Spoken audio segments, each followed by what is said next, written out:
morning, Pilipinas, Luzon, Visayas, at Mindanao. Lakasan natin ang radyo at sabay-sabay na sumigaw ang buong sambayanan ng Ching Positive! Ito na po ang yugto na tinatawag nating Buhay Mo, Inspirasyon Ko. Kilalanin po natin ang isang chemical engineer na nag-top sa board exams pero binayaran ng napakaliit na sweldo sa una niyang trabaho. Ano ang ginawa ng isang chemical engineer para mapabilang sa matagumpay na top 19 elite global ambassadors ng isang networking company? Please welcome to Ching Positive, Jogi Guillermo. Good morning. Good morning. Good morning, good morning, Jogi. Christina, good morning. Yes. Maraming salamat sa iyong pagdalo dito. Sige, Christina, first question. Siguro kasi, Jogi, alam mo, mahirap for us to process kung paano ka naging underpaid. Okay? Given us, nakalagay nga dito na isa kang chemical engineer. Di hamak na talagang mataas na kurso yan. And I'm sure, ibang klase din yung, sabihin natin, yung pinagdaanan mo para makamit mo yung title. Not just the title, but even yung, di ba, yung mga exams na kailangan mong ipasa. How did that happen na underpaid ka sa una mong trabaho? Akala ko nga lang dati kasi pag nakatapos ka, tapos na. Hindi pala. Pag nakatapos ka, Umpisa pa lang. tapos ka rin. Oo. Yung father ko, kailangan siyang pumunta ng Saudi para mas lumaki yung sahod, para mas masuportahan kami. Ilang taong ka pa I lang was naman siya? grade 2 nung umalis siya. Wow. He worked there for 16 years. Wow. And once a year siya umuwi, 1 month per year. So lumalabas 16 months ko lang siyang nakasama talaga. So tumanda ako sa picture. So technically, you are an OFW child. Yes.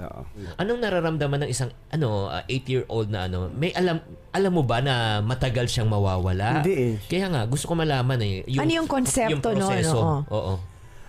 Basta aalis daw yung father ko and then para daw mas maraming laruan and pagbalik niya sigurado daw mas maganda yung buhay namin.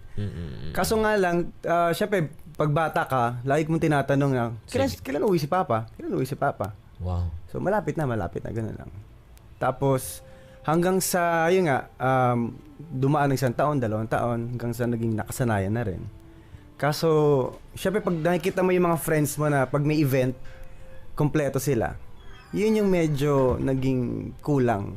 Oo. Kaya sabi ko, gagawin ko ang lahat talaga para maging buo yung family namin. So, how was that like nung pagbalik niya? And syempre masaya na, kompleto na kami. Oo. Yun pala, syempre, kailangan pa rin mag-work. Hindi naman porkit wala na siya doon. Sabihin, mag-stop na rin siya mag-work. Kaso ang problema is, in a way, may edad na siya. Hindi na siya makahanap ng trabaho dito sa Philippines.